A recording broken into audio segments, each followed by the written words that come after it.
Good afternoon. Welcome to BU's Road to Washington. This is a series that has been organized by the College of Arts and Sciences and the College of Communication at Boston University. And we've been running this series since last spring. We'll continue it just a bit longer to provide insight into the election year and bring you experts from BU's faculty and staff. And intend this for a conversation among our faculty, staff, students, alumni, and other friends. So we've enjoyed it thus far. We're about to come into the home stretch, so welcome back. Our conversation today is also being streamed live through the Alumni Association's Ustream page. So a warm welcome to anyone who is viewing us across the country or around the world. If those of you online would like to participate in the discussion, you'll be able to send your questions in on the page's wall, and we will welcome your questions as well as those of people here in the audience. What I'd like to do now is introduce my two co-panelists. I'm Gina Sapiro. I'm the Dean of the College of Arts and Sciences and a political scientist, and I will introduce first, to the far end, Tom Fiedler, who began his tenure as Dean of the College of Communication in 2008, following a distinguished career in journalism. After his graduate career at COM, he joined the Miami Herald as an investigative reporter, a political columnist, the editorial page editor, and the executive editor. At the Herald, Fiedler received the Society of Professional Journalists' top award for his coverage of the 1988 presidential election, a Pulitzer Prize for his work covering a religious cult, and was part of a team that won the Pulitzer for the Herald's coverage of Hurricane Andrew.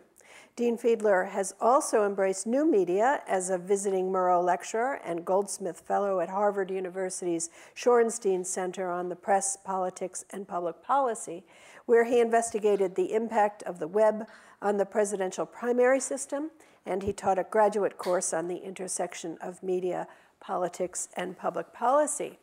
And right next to me here is Joe Whipple, who is a professor in the Department of International Relations and Director of Graduate Studies for the Department of International Relations. His specialization includes national security and intelligence. Joe is a former Central Intelligence Agency officer and spent a 30-year career as an operations officer in the National Clandestine Service.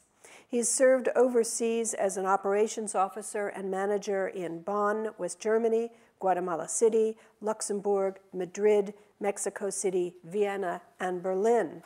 On assignments in CIA headquarters, he served as the Deputy Chief of Human Resources, as the Senior NCS Representative to the Aldrich Ames Damage Assessment Team, as Chief of Europe Division, and as the CIA's Director of Congressional Affairs. Whipple has coordinated extensively with other members of the U.S. intelligence community, and we're very proud to have him on campus as one of our faculty members. So we're going to start now. Each of us will have maybe up to 10 minutes of introductory comments. We're going to start at the other end and move this way. Then when we're done, we're going to open up to discussion as usual and carry on from there. So thank you. Tom Fiedler. Thank you. Thank you, Gina. And, good to meet you. And I want to try to save as much of my time as possible, so we'll hear a good bit more about what Joe has to say. Of course, we all know that anything Joe tells us has to either stay in this room or you'll be killed when we walk out. So that's the way this whole thing works. That's it. Right. Let me just kind of recap where we are. This is the first time that we have gathered since the day after the first debate. You remember the first debate. Barack Obama doesn't remember the first debate. He slept through that first debate, but so the Great Awakening came up. So what we've had in the meantime were the vice presidential debates and, of course, the second debate 2 nights ago. So I'll talk a little bit about where I think we are. It's like we're now in the third quarter of the game. There's still one more debate to go. But I think at that point, the campaign is going to shift into a very different kind of a phase and actually a much less public phase. So, so recapping the debate, we haven't had a chance to talk about the impact of the vice presidential debate in this forum anyway, so some of you may have some questions about it. But I think what we're rapidly seeing is that vice presidential debates, or this vice presidential debate is doing what they always do, which is to be kind of a momentary eruption, and then they quickly slip into history, rarely to be heard from again until 4 years later when there is another vice presidential debate. But it was interesting to have smiling Joe Biden in there and against Paul Ryan, largely because the pressure on Vice President Biden was actually fairly high, that it was seen up to him to stop what had been the hemorrhaging that would created when President Obama slept through the first debate. And he did that. I think the question perhaps initially was, did he overdo his role? Did he come across as being arrogant, dismissive of Congressman Ryan in there? And I think depending on where you sat on the political spectrum, you might choose one of those words. He was condescending at times.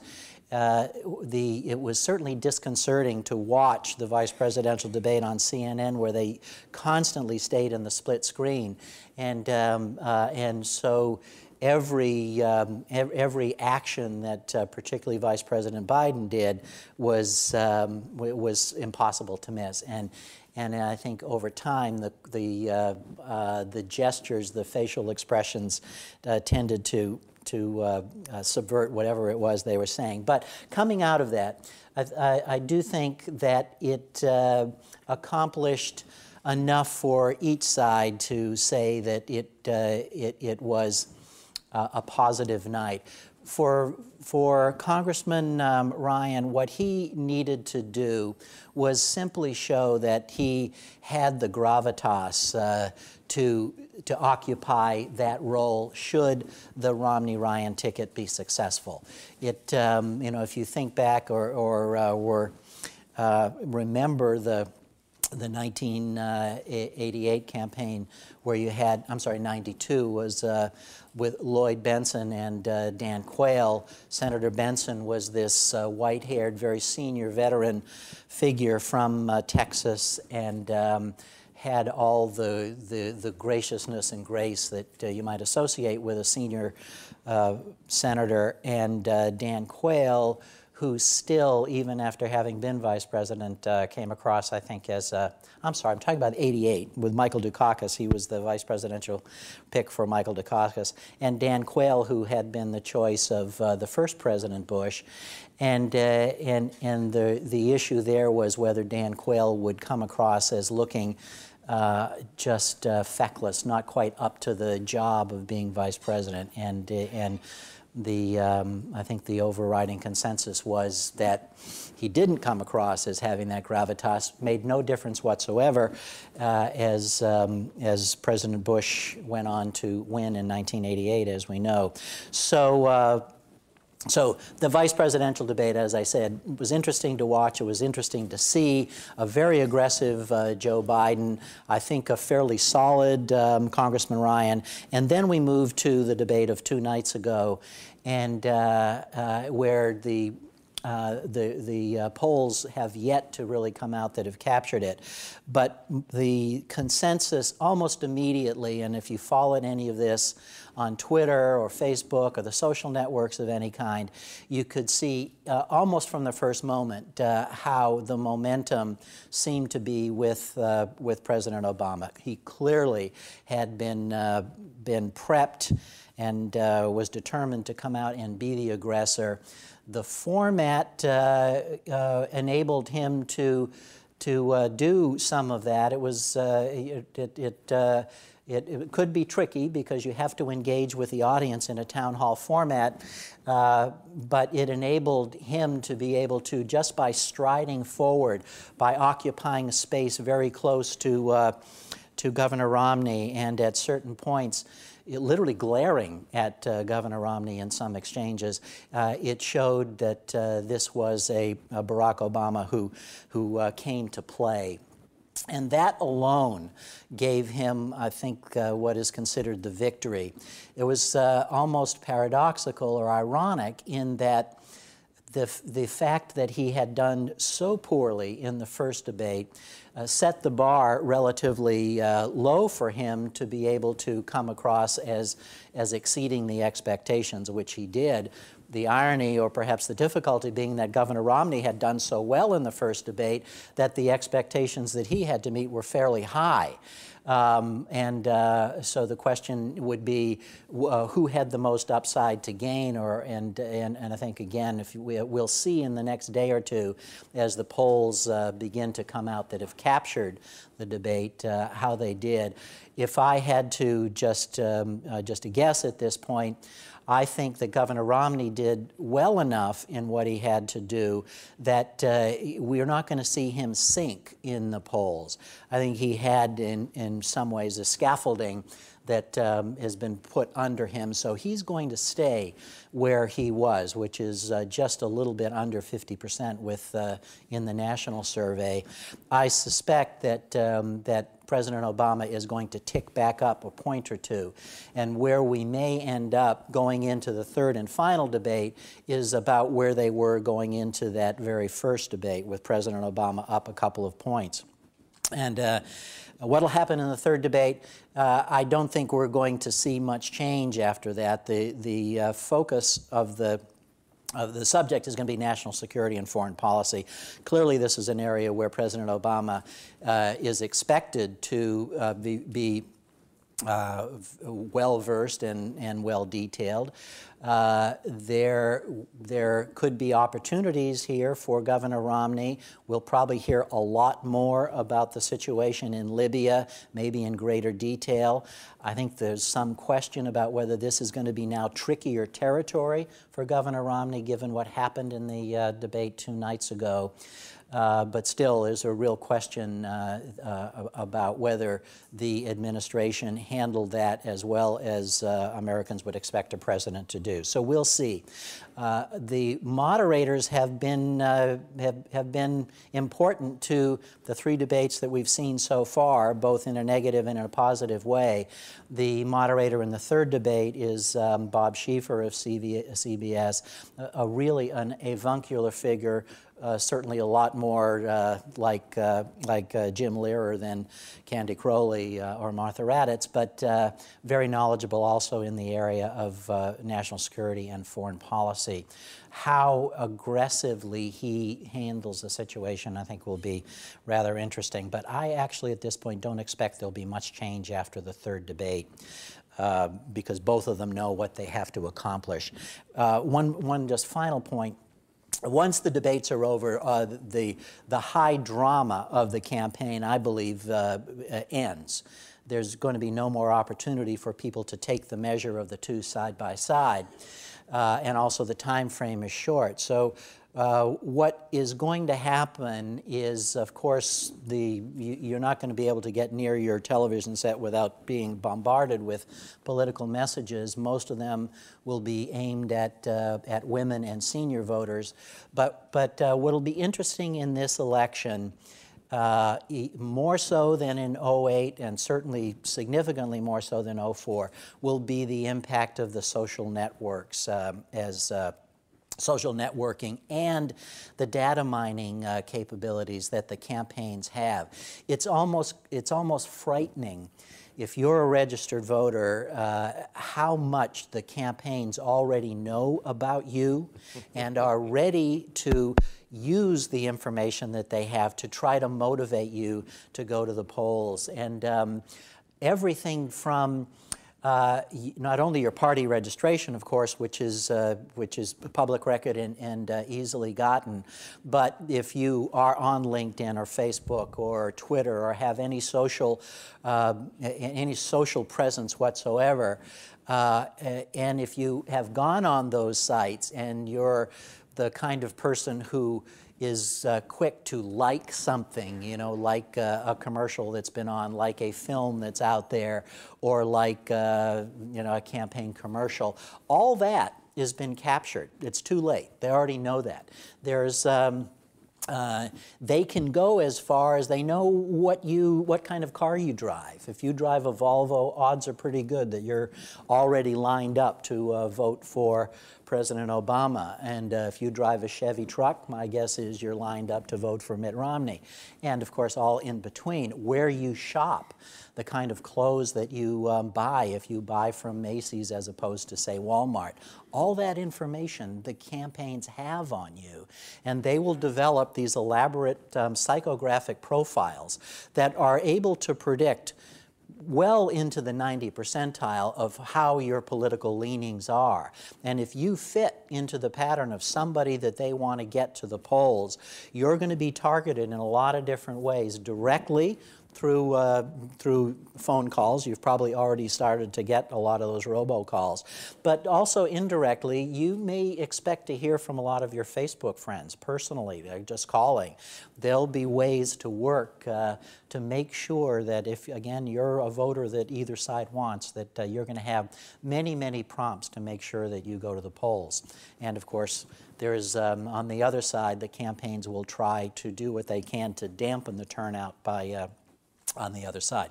So that is, a lot of that is going to take place somewhat under the radar as far as the media is concerned, but it's trying to hit almost in a one-by-one basis every voter that they hope to get out. This election is so close now, particularly in the swing states, that the outcome is going to, I think, turn on the success of the campaigns in doing that kind of get out the vote. What you'll hear of is called the GOTV. That's about to kick in, and it'll determine, I think, the outcome from here on. Thank you, Tom. Joe. Well, it's one of the reasons why I only pay cash, by the way, so that people don't know, what I'm interested in and what I have. I advise you all to do that. It's really not worth the miles to have everybody follow you around. A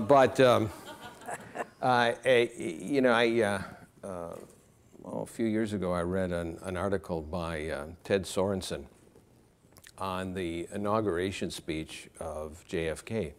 And of course, he was the speechwriter for that. And he noted in that article that, he thought if JFK were alive, he'd be a member of the Democratic Party. But that would not be the case for Richard Nixon. He'd no longer be a member of the Republican Party. I think that would go for George Romney, and I think it would go for H.W. Bush. I think a really interesting thing that has happened, I'll try and get into the foreign field a little bit through my comments, is that there has been, a real movement or move, in the political spectrum in the United States at this time. I'm from Wisconsin. I studied in Minnesota. The idea, and 30 years ago, having a Republican like Scott Walker or Michelle Bachmann elected, would have really been incomprehensible. It just would not have happened. I think obviously, and I'm not a political scientist, but I think it's, a lot of these things are social issues that comes out of the evangelical movement to a large extent, but not completely. And that has put the spectrum, or has switched the spectrum, some would say, further right, or in a kind of a neoliberal direction. It's a fascinating thing. I think it's one of the reasons why this election is still so close. I think based on unemployment numbers and so on, it shouldn't be as close as it is. And in previous elections where we've had this much unemployment, the challenger has won, whether it was Ronald Reagan or President Clinton, Bill Clinton. So it's. I think it's for these reasons, and one of the things that I think about is, whoever is elected, there could be continued gridlock because people are often in a frame of mind, I think, these days of voting for people who say they will not compromise. They're then disappointed when they don't compromise, but then they vote for them again when they say they're not going to compromise. So it's a really, it's a fascinating political picture for someone who first voted in 1968. And it's different from anything that I've seen. In a way, if it goes a certain direction, to me it means that it can result in our becoming, we're a fairly isolated country as it is, but even more isolated than has been the case in the past, especially on what we view and what we think and what we are. I was in Europe this previous summer reading a paper from Munich, which quoted a Pew opinion poll about what Germans' views were of President Obama.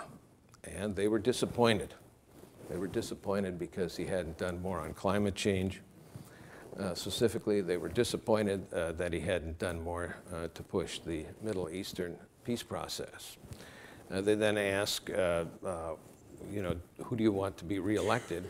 And 89% said they wanted President Obama to be reelected. That was a little bit below the French number. I think that was like around 91%. There's a lot of issues that, you know, that's very hard for, you know, for people outside the U.S. in the developed world to understand. First of all, is climate change. The rest of the developed world seems to be very much engaged in trying to do something about climate change, and they view us as doing very little about it. An advertisement for something like clean coal is really fascinates me because it's impossible to have clean coal. I mean, it's just simply impossible. Now, I'm not necessarily against coal, but you can't say it's clean coal. Things like healthcare is something that, and I've heard Europeans say, none of us can understand this debate that's going on in your country. Other issues are, you know, Defense of Marriage Act type of things, and you know, restrictions on freedoms in healthcare, other things like that. Gun control. Again, it's always ironic that a lot of these guns used are Glocks, which is an Austrian manufacturer. It's a terrific weapon, by the way. But you can't buy one in Austria. I mean, you can't go off the street and just buy a gun. You know, this is, you know, it goes even, I think, you know, further in that kind of constant reiteration that we're exceptional. The ongoing, and that all sides do this, and, you know, God bless America as if he may be an American, and so on. So it's you know, it makes people outside the U.S., you know, I think it's creating distance. Now, it's not going to happen overnight. It's been going on for some time. But it is you know, a fascinating aspect of what is going on as other people see the United States. A little bit on one thing, an issue I'd like to bring up is this president's emphasis on covert action to deal with terrorism and the threats of terrorism. I personally believe that if he's reelected, or if Governor Romney is elected as president, this is something that they're going to continue on a very active basis. It is essentially a substitute for having, you know, 100,000 or 150,000 U.S. troops running around the Middle East or Central Asia. It is politically. They have to do it in a political sense. They have to do something about terrorism, and it gives them a certain amount of weapons to do, you know, take issue with terrorism.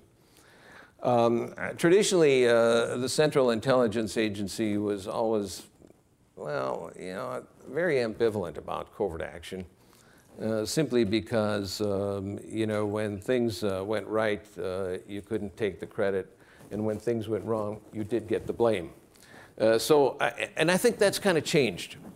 I think they're liking it, and they're liking it because it has such great political support on both sides of the aisle. Republicans and Democrats, and I noticed very little. I noticed some in the press. Admiral Blair was the first director of national intelligence, had his doubts about you know, covert action in the sense of the drone campaign used against terrorists.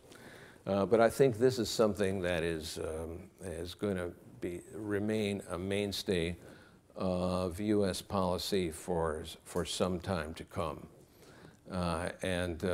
It's certainly all done legally. It's all done with findings and you know, congressional oversight and so on and so forth. Other areas of foreign policy that I don't see all that much disagreement. It seems like you know, Governor Romney is just trying to find some weaknesses you know, to exploit on issues like Syria, on issues like the Middle Eastern peace talks, changes in the Middle East. A mini issue has become the whole Libya incident, and whether the administration was sufficiently honest about what was happening, and when did they, what did they know, and when did they know it, and so on. And I think it was, you know, a failure in security, diplomatic security. It was also an intelligence failure. Now, Martha Raddatz said it was a massive intelligence failure. No, it wasn't a massive intelligence failure. It was a serious one. Massive was 9/11. That's massive. And, you know, there are thousands of people out there and numerous organizations, you know, that in some way want to strike at the United States and other Western targets. I'm amazed at how many of those operations, plans are disrupted. And they're disrupted because our internal security services are doing a good job, not only here, but globally. You read the newspapers every week, every 10 days, you know, someone somewhere is getting wrapped up. But there is no 100% security. I think Ambassador Lamb made the best judgment she could on security in Benghazi. It wasn't a correct one, but she made the best judgment she could. And our diplomats and intelligence officers are required to be out there. And we cannot put ourselves in a fortress, and that's part of the job. That's all there is to it. And something like this, I guarantee you, is going to happen again. Hopefully isn't going to be as bad. It could also be worse. So, you know, it's an interesting thing because they pillory each other. They pillory each other in open hearings in Congress. They go behind closed doors, and I've been at those, open and closed. It all disappears. I'll tell you, it all disappears. They start talking to one another again. So with that, I think I'll just finish. Thank you. I'm going to make a few points of my own, and then we're going to open it up to discussion. The first thing, I can't help but raise some of the gender issues we've seen in the last couple of weeks, each of the debates. And here I'm also going to include the Senate debates here, where gender has come up, and especially the status of women and protection of women, both directly and indirectly in the vice presidential debate, the last presidential debate, and the Senate debate. I think the first thing that's important to understand before we talk about how these various folks are handling issues of trying to maximize their vote among women is that all the research shows that the kinds of things that women are interested in hearing from candidates are much like the things that men are interested in hearing. First and foremost, the economy. How are they going to get and protect their jobs? How are they going to do the best they can for their pay and benefits? How are they going to support their families? So that's really first and foremost, and everything comes after that. And so What's very important is how these candidates especially treat those issues of the economy and women in particular. Far after that also is generally issues like reproductive choice and sexuality. That hasn't been terribly big until you get to a campaign where you have, shall we say, a bigger difference in policy proposals than we've seen, some people would say, for some decades. So let me just mention a few things. I think the signal moment this week in the presidential debate, I think a lot of you may be following this in the press. Romney has finally picked up, something for people to laugh about other than his dog. And if any of you have seen the Tulse political cartoon, a marvelous political cartoonist, there's this great picture of the car that says Mitt, and on the top of that, of course, is strapped a dog, and on the top of that is strapped a binder of women. So if you look at what Governor Romney said last night, just at the words and the argument, here was his argument, according to the text, with respect to women. The first thing he said was, it's hard to find good women for important jobs. And so, this is where he has his binders full of women. Now let's leave aside that he didn't ask for those binders. That was put together by an interest group that would have handed them to whatever governor came in. That's not my issue here. The question is, first, the assertion which women would hear, that it's hard to find good women for good jobs. Second of all, he segued straight from that into, as he said, but number two, because I recognize that if you're going to have women in the workforce, that sometimes you need to be more flexible. My chief of staff, for instance, had 2 kids that were still in school, give her flex time and all that. Now, this is interesting because, in fact, flex time and family-friendly policies has been a part of some of the argument of some parts of the Democratic Party. The problem here for Governor Romney is in being asked about women's pay and equal pay for equal work, he moves straight from it's hard to find women to immediately imagining that there's an issue here that the women can't work as much and he has to send them home. And then the third thing he said was, and this really gets the most to the question of how are you going to support women in the economy, the third thing was he's going to improve the economy.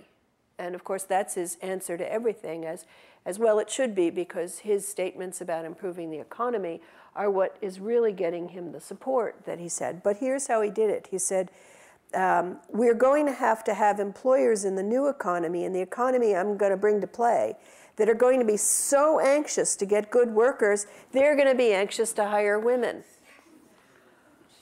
Okay. And women rose up and said, cool. So this is a real issue. It's not, I venture to say, that President Obama did such a wonderful job with that question, although at least he started with the Lilly Ledbetter law, which was important and that his opponent was not in favor of. But the problem was here in arguing to women, A, it's hard to find good ones of you. Second, if we find you, we're probably going to have to let you home early because you have to go cook for your husbands and your children. And third, the best thing I'm going to do for you is improve the economy, and they'll be so desperate to get workers, they're going to hire you.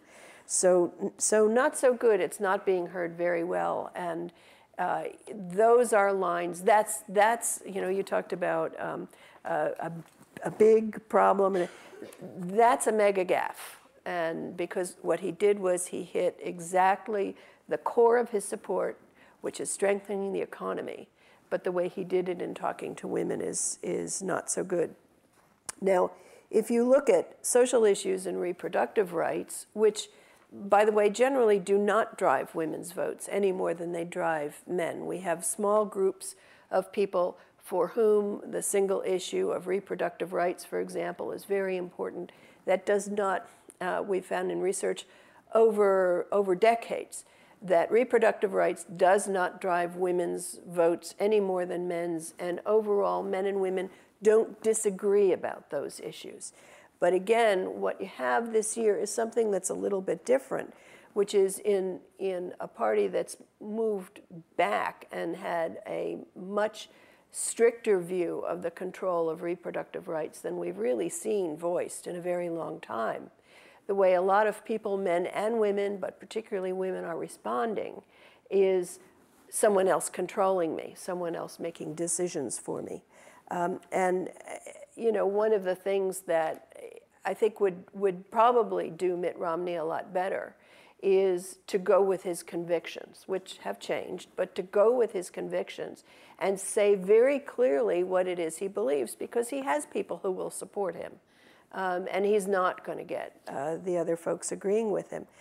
I'd like to turn briefly, speaking about those convictions and the issues, for example, of their religion and views of reproductive rights, to something very, very different that happened in the Ryan and Biden debate. At the very end, when the question there was about the impact of their religion, the impact of their Catholicism. And there, in fact, what you saw was a very serious, very civil, you know, leave aside Biden's, you know, actions all during the debate. But that was the one place you saw these two people having a civil and serious, very serious argument about their religion and its impact on their political views. Both are Catholics. For both of them, Catholicism is important. Both of them are church-going people. But what you heard was one of them saying, my Catholicism is very important, and you know, it shapes my view of reproductive rights, of abortion, of contraception. The other one intimated the same for himself, but then said, but I can't use my Catholicism, I can't use my views to control someone else. Now, both of those are longstanding traditional, they're longstanding traditions within the Catholic Church, within the American Catholic Church. Neither of those points of view are unusual, but the tenor, the tone, and the way that would be heard by the population would be really quite different. So I thought that that was very interesting. Let me take the gender issue and look at the Brown and Warren debates for a moment. And there have been some very interesting things that have happened as well. We have seen repeatedly Senator Brown trying to go after Professor Warren on the issues of support. I actually ended up having a conversation with her at one point, and I said, you know, I've been a professor for nearly 40 years now, and I don't think in all that time I have been addressed as professor as much as you were in 1 hour. Yes, nor had she. So this is an interesting issue where Scott Brown has some good support among women, and he's trying to gain more support. And, you know, when the first debate went through the, you know, Professor Warren, stop scaring women and all of that. But then when it comes to him, what is it he does to try to capture women's vote? He talks about personal experience. Now here again, what he is doing is interesting and very different from, frankly, what a number of other men have done when they're trying to use their personal experience, their relationships. Very often male politicians, when they're trying to show how supportive they are of women, they'll talk about how much they love their wives and their daughters. You know, we hear about Sasha and Malia, and you know, all of I'm cool with women because I got a lot of them around me, and I had a mother, and Obama does that. But what Scott Brown is doing is something actually slightly different, and it's, I think, working very well. Not only is he saying, I have female family members, but notice the way he discusses his mother. He talks about his experience of her abuse. Now, in their biographical statements, apparently they were both abused. He doesn't talk about his own, but he does talk about his abuse of women. I think that women hear that differently from the way they usually hear male candidates saying, you know, I love my wife, I love my mother, I love my children.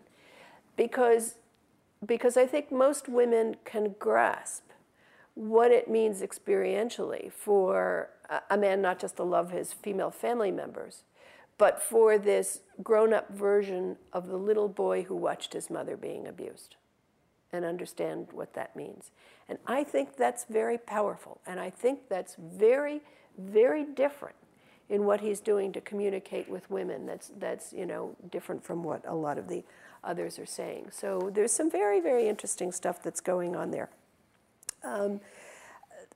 I guess one thing, there are a number of things I'd love to talk about later, but I'm going to cut it short so that we can get to discussion. One thing I would like to raise is the change in the polls over time and what's happened with the closing of the polls and some of the flipping and going back and forth. It's very important, I think. Most of the pundits have been talking about the closing of the gap between Obama and Romney, as though it's all that Obama blew it, especially in that first debate, and Romney's been doing really well and getting stronger and stronger. Well, some of this does have to do with their campaigns. Certainly some of it does have to do with Obama and Romney's performance in the first debate, although I will still argue with most political scientists that the debates themselves, stand alone, don't make that much difference.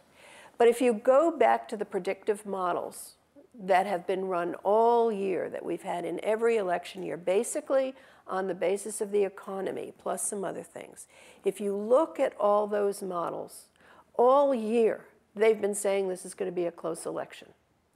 All year, the majority of them have been saying that Obama will win a little bit, but he won't win by a lot. So what we had for a while was a gap between the Democratic and Republican candidate for president that, frankly, I thought that was the questionable result. It was very odd. It was very hard to explain. Why is it that that gap was so great with, as you say, an economy that is still in very bad shape and that President Obama has presided over? There is no reason in the world why he should have been very far ahead. And I think the reason he was a couple of reasons. One of them is we have to go back to the Republican primaries and the Republican race.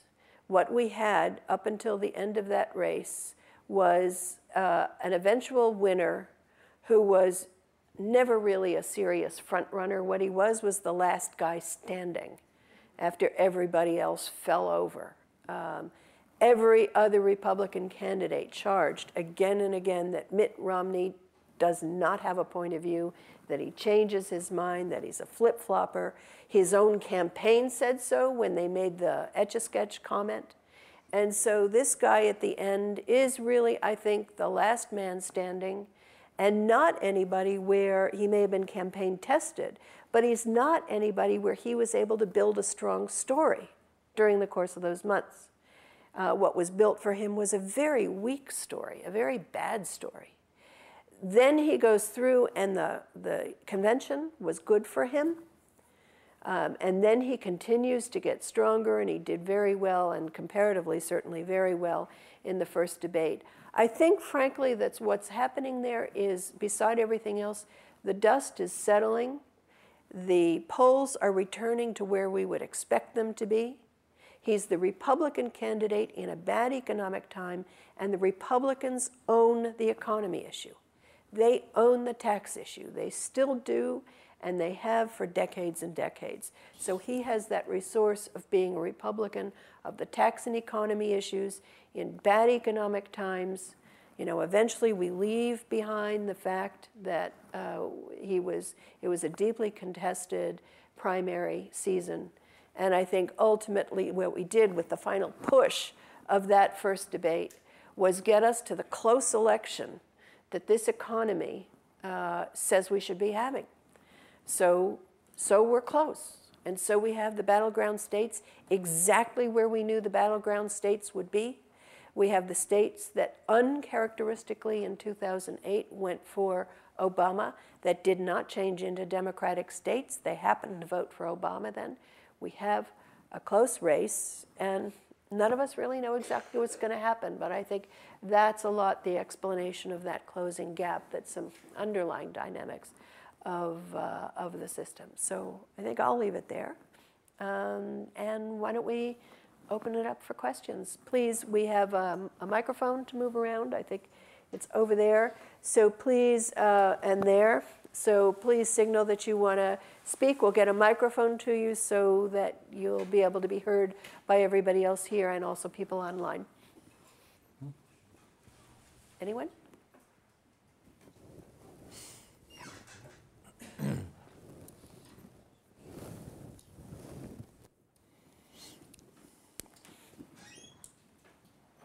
want to direct that question to the person in the middle, Dr. Whipple. Joe Whipple. Joe Whipple. I was struck when you said that you went to a number of meetings, both open and closed to the public, and that the participants participate in different ways. Oh, yeah. First of all, how do they get away with that? Well, that's what I really want to know. How do they get away with it, and how can we open those kinds of proceedings so that the whole discussions that we have across the board are more civil? Yeah, I don't think you can.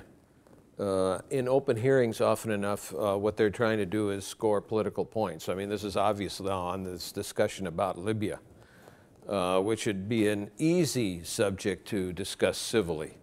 But there's an election taking place, and it simply isn't going to happen in an open forum.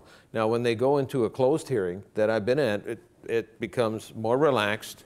Yeah, obviously, Senator X isn't going to make a statement about how Senator Y is wrong. They will basically deal with the subject matter, and I don't think that. I think it's probably, there's more polarization. I think that's true. There's more polarization now than maybe 30 years ago, certainly in open hearings. But that never was at a zero. There's always been that in open political discussion. I mean, both of them actually work in a way. I mean, you have to have both positions presented. But you do wish that, there's partisanship in what you believe. And then there's also kind of the truth. What often bothers me is some of the people in politics who are that way. I consider Jim Webb of Virginia to be a person like that, or Chuck Hagel of Nebraska. They tend to leave after a term or two. Thank you. We have some questions. Why is it that voting records don't mean as much? Like Scott Brown can go ahead and say, I love my mother, she was abused, but yet look at his voting record. I don't understand substance versus, what would you call it, a show? Well, what is substance and what is show on the margin depends on where you stand. So it's a much furrier line than most of us feel in our political lives. I think when you look at voting records and actions, every one of these people who has held office, the other side legitimately says this is what you did or this is what you didn't do. And Mitt Romney does that to President Obama, and Elizabeth Warren does that to Scott Brown, and on and on. So in some of these cases, there are different ways of interpreting what they do. They could say this wasn't, I did this for other reasons. And the other thing is, how do they get away with it? Well, for all the people for whom these debates really make a huge difference, and I bet that's no one in this room because you're political junkies. I can tell by the fact that you're sitting here in the dark on a beautiful day, and you should go out and play. But the kind of people these debates are aimed at to try to say, vote for me, no vote for me, are not people who are very engaged in politics. They're not people very aware. There's a lot of cynicism out there, so a lot of voters will say, they say these things, they do these things, their votes are political, and they're looking at the debates and trying to understand who these people are. You might say that if you pay attention to those votes or pay attention to the actions of any of these people in politics, you'll say, why do we even have to listen to them to debate? We can see what they've done, and that's what Elizabeth Warren is trying to say, and that's what Governor Romney is trying to say. Just look at what they've done. Then they'll defend their records. So.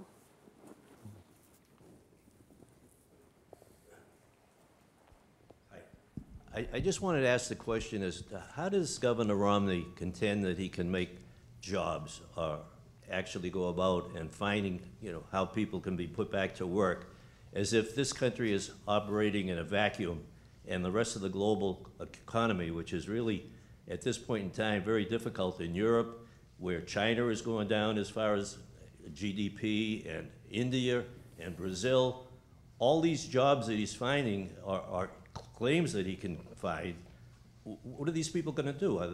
Who are they going to sell to? How is that all going to operate? I don't understand that point and why it's not brought out in the debate.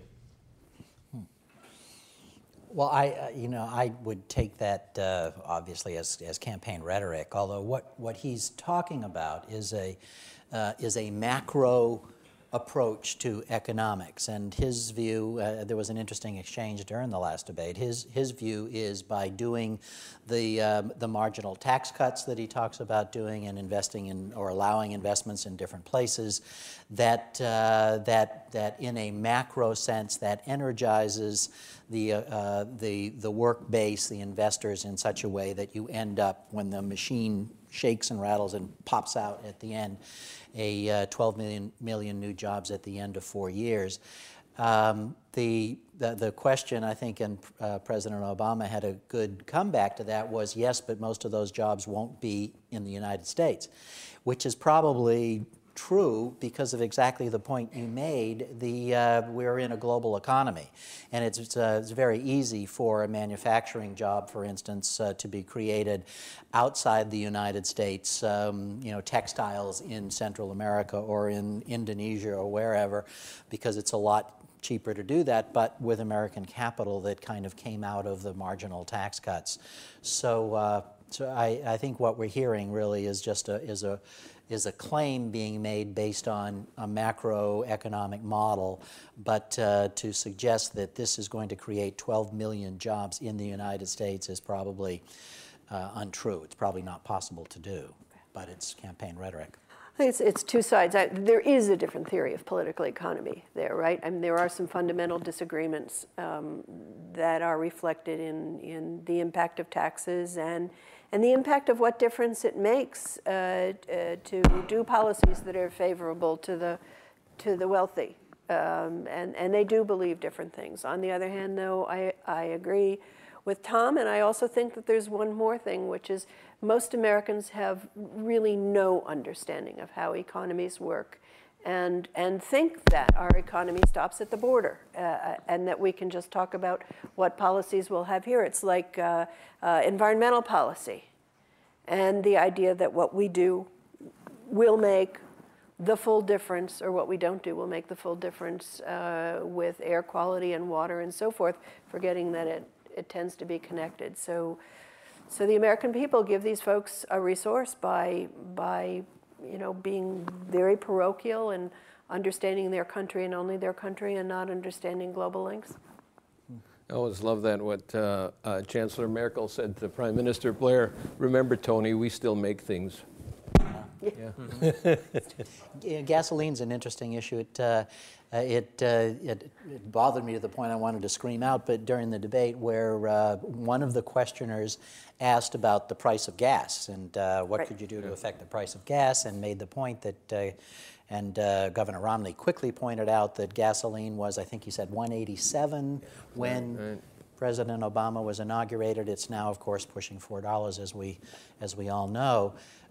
President Obama, his reply was correct. The reason that it was $1.87 in January of 2009 was because Bear Stearns had collapsed, the economy was in free fall, and people weren't driving. And gasoline, which essentially is a commodity that's traded, the investments in gasoline and oil stocks plummeted to what was one of the lowest levels in recent times. 6 months before that, in June of 2008, when President George W. Bush was very much in power, gasoline was $4.12 a gallon.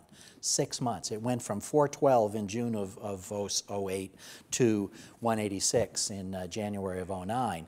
And it's because gasoline and oil it's a global commodity, and it depends on what the global markets are going to do at any one time to affect it. Presidents do not affect by opening up oil drilling on federal lands or whatever it is in only a tiny way what will happen with the price at the pump. And we are in an odd situation, or have been in an odd situation, where a significant percentage of the gasoline that we refine within the United States is actually exported overseas.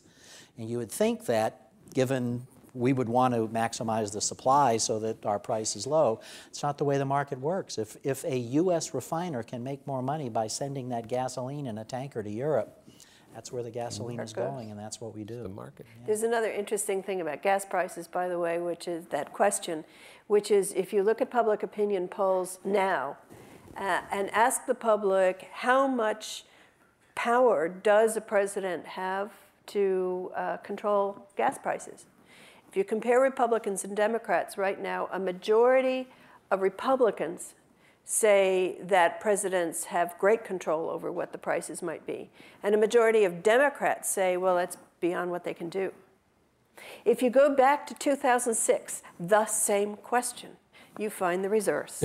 That when you say how much control does a president have over, the abstract question, at that point a majority of the Democrats, if they responded, said, oh, well, they have great control.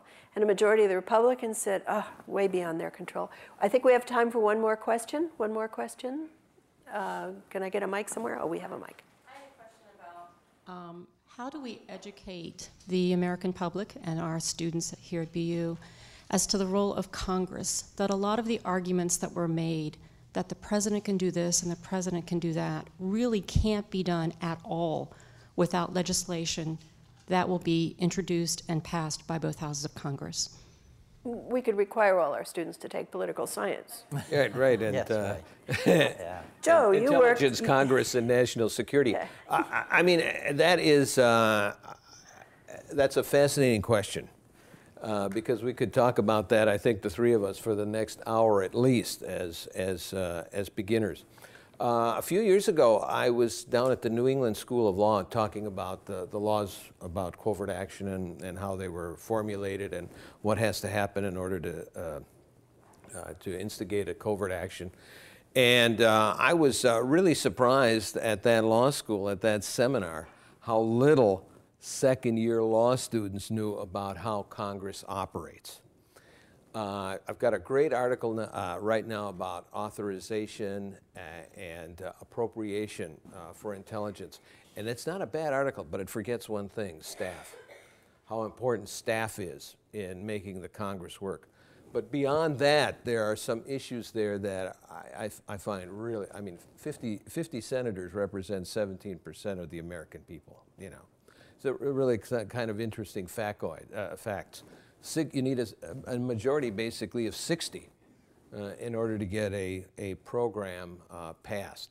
The use of filibuster has increased exponentially over the past 30, 40 years. There is definitely gridlock right now, and they're going to be forced to work together. A few years ago, I heard a speech that Alice Riflin gave, the former head of the Office of Management and Budget, for, I think, President Clinton, but I might be wrong. I think it was President Clinton. And she says, somehow or other, they got to work it out. They have to keep working at it and working at it and working at it. I think the president really did try and do so when he first came to office. And I think he found it was impossible to do. So it's a big, big problem. And, sometimes I'm skeptical if our Constitution is going to work in the 21st century because of the Senate. The Senate there's nothing like the U.S. It's nothing like the U.S. Supreme Court, really. There isn't. How can a court determine a health health law or Citizens United? It's so. This is a very fascinating discussion, but it somehow, on the level I'm working at, it does work. Parts of it work actually very well. One thing that always fascinates me is, when there is an international incident or an issue, Congress, we have our briefers running down to Congress, 24/7. To brief them, over 1,000 briefings a year. So there's interest. A lot of those people are really smart, and so on. but they have become more ideological. I think it is more polarized, so it's making it less and less effective. I just quickly there. I think it's an excellent point because I've been somewhat surprised that President Obama hasn't made Congress a much greater issue than it has been. Didn't really raise it during the debate the other night, and with Governor Romney essentially saying my plan would be, and he lays out a lot of the numbers, but it starts by saying that he would make an across-the-board 20% cut in the marginal tax rates. You cannot do that without changing the law. And you're not going to get that through the Senate for sure, because the Democrats would filibuster that if they needed to, if they couldn't kill it outright. So it's just simply fantasy that he could even attempt to do it. So it would seem to me President Obama could go back to him and say, if you don't have a supermajority in the Senate and a majority in the House, how are you going to do any of this, Governor Romney? And I think he'd be dumbfounded. The other part of it is, Harry Truman ran probably the most surprising presidential campaign in at least modern history in 1948 when he ran against the Do-Nothing Congress. And it was a Republican-controlled Congress which had denied him just about every program he had wanted to do in a post-World War II environment, and that's what enabled him to win. Boy, the Do-Nothing Congress of 1948 are all-stars compared to the Do-Nothing Congress of 2012 right now, which has, an approval rating right down around the Ebola virus. And yet, here President Obama hasn't raised it. I think we'll see if that comes out at the end. Well, given that some of them, the only thing that they wanted to do was to defeat the current president, we'll soon see whether they managed to do that successfully or not. I'd like to thank all of you for joining us today here in the room and out on Ustream. And I want to thank especially my colleagues here, Tom Fiedler and Joe Whipple, for joining me here for today's version of BU's Road to Washington. We hope to see you again. We have 2 more of these. Unusually enough, one of them is going to be in the evening, Tuesday evening, October 30th at 7 p.m. We will have our next panel discussion. And then finally, the wrap-up is November 8th, right back here, 12:30, lunch the usual, and then we will know the last chapter and the first chapter of the next book. So thank you very much.